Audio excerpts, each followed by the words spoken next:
ఆయన నేను మీ గుర్తుపడ సురేష్ని తెలుసు కదా అందరికీ. నేనైతే చెత్త పని చేస్తాను. ఈరోజు అయితే మళ్ళీ 3వ ట్రిప్ వేయించిన. ఇప్పుడు అయిపోతున్నది, వేసుకొని వస్తున్నా.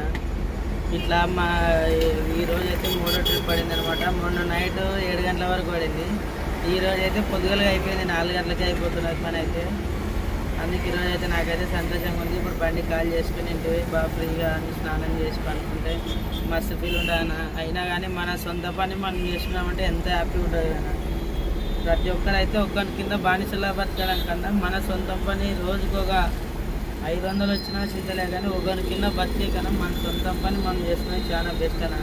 నేనైతే అందుకని నా సొంత పని నేను చేసుకుంటాను, కానీ ఒక్కరి కింద బతకడానికి బానిసతో అవసరం లేదు. కాబట్టి నేను సొంతంగా బండి తీసుకొని సొంతంగా నేను బతుకుంటున్నాను, నా కాళ్ళ మీద నేనే బతుకుతున్నాను.